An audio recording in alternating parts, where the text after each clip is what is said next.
Najua umechoka kulia usiku kimya, machozi yako yamekuwa rafiki wa moyo. Uliamini penzi lingekuwa salama milele, lakini dunia imejaa kubadilika kwa watu. Mapenzi huanza na moto na maneno matamu, ahadi nyingi na tabasamu za kila siku. Lakini muda ukipita, mioyo hubadilika. Wengine hubaki waaminifu, wengine hupotea.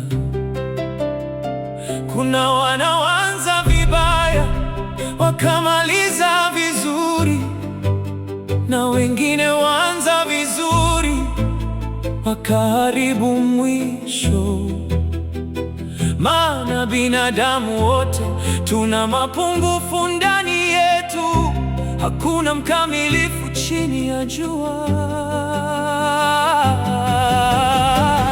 Waaminio na wasiomjua Kristo, sote tunapigana na udhaifu wa moyo. Neno la Mungu ndilo mpaka wa maisha, ndilo hutufundisha kuvumilia na kusamehe. Usivunje ndoa kwa hasira ya leo, kesho watoto watahitaji kivuli chake.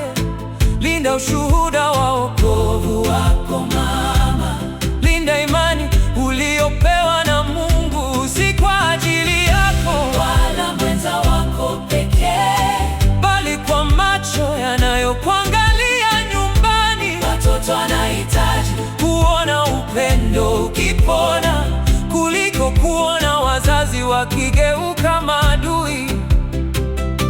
Najua kuna maneno yaliyokuvunja moyo na ukimya uliokuumiza kuliko ugomvi. Kuna siku ulihisi wewe si wa thamani tena, ukajiuliza kama bado unapendwa kweli.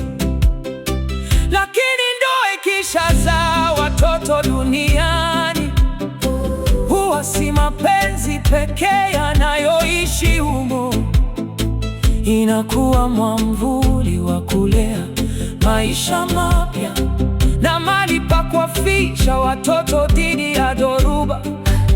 Wazazi wanapopigana, watoto huumia kimya, hutabasamu mchana lakini hulia usiku, na Mungu huona machozi yasionekana. Ndiyo maana nataka mioyo ivumilie. Usikubali maumivu ya kufanya uvunje kila kitu, maana hasira ya muda huzaa majuto ya miaka. Mungu huponya hata penzi lililochoka, akipewa nafasi ndani ya nyumba.